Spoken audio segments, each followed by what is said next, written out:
Hoy vamos a meternos de lleno en uno de los movimientos literarios más curiosos de toda Latinoamérica, el romanticismo peruano. Pero ojo, que nadie se imagine castillos góticos o poetas enfermizos. No, no.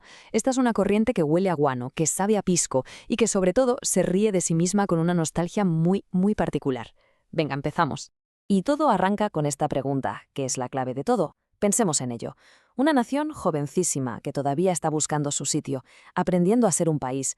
En medio de toda esa inestabilidad y esa promesa, ¿de verdad había hueco para el idealismo, para el amor, para el romanticismo?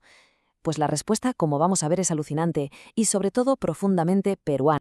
A ver, si pensamos en romanticismo, la imagen que nos viene a la cabeza es casi siempre la misma. Poetas súper melancólicos, suspirando en cementerios de Europa, ¿verdad? Bueno, pues en Perú la historia fue radicalmente distinta. El romanticismo no se escondía en la oscuridad, ¿qué va? Se vivía a plena luz del día, en las calles, en las bibliotecas de una Lima que todavía se aferraba a su pasado. No era solo llanto, era picardía, era ingenio.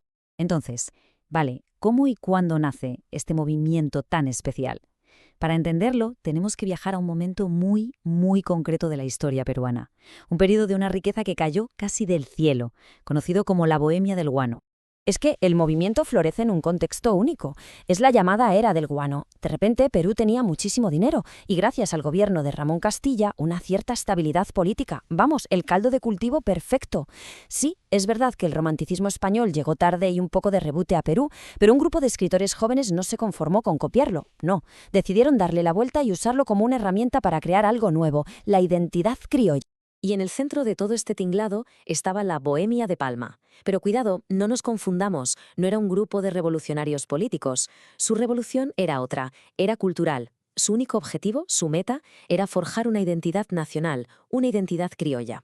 ¿Y cómo lo hicieron? Pues mezclando el idealismo romántico con una sátira finísima y dedicándose a una tarea casi de arqueólogos, desenterrar y pulir la esencia de lo peruano. Y claro, si hablamos de la Bohemia, tenemos que hablar de su figura principal, un hombre que es en sí mismo una de las dos caras de este movimiento. Hablemos de Ricardo Palma, la personificación de la sonrisa criolla. Así, tal cual suena. Es que la contribución de Palma no es una cosa menor, es monumental. No es que adaptara un estilo o mejorara una fórmula que ya existía, no. Él literalmente se inventó un género literario de la nada. Y ese género que se inventó es la tradición, una creación única, una mezcla sencillamente genial. No es historia pura, pero tampoco es ficción sin más. Es una combinación perfecta de leyenda, de datos históricos súper rigurosos y, lo más importante de todo, de humor popular.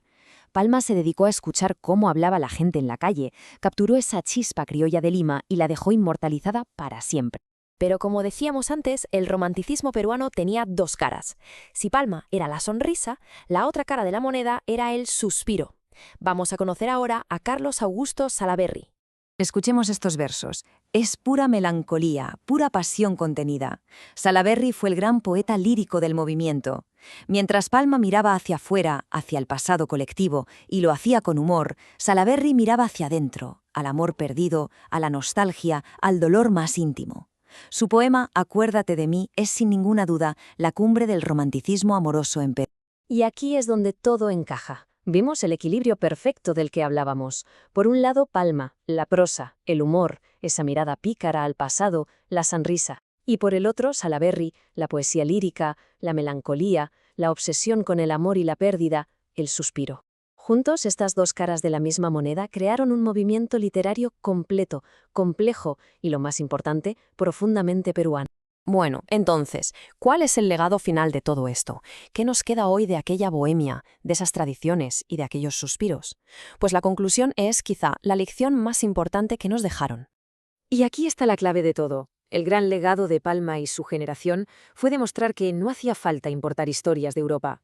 La propia historia del Perú, con sus personajes excéntricos, sus leyendas olvidadas y sus anécdotas de callejón, era el material más rico y fascinante que un escritor podría desear. Nos enseñaron que nuestra propia historia es nuestra mejor ficción. Y para terminar, me gustaría dejar una pregunta en el aire.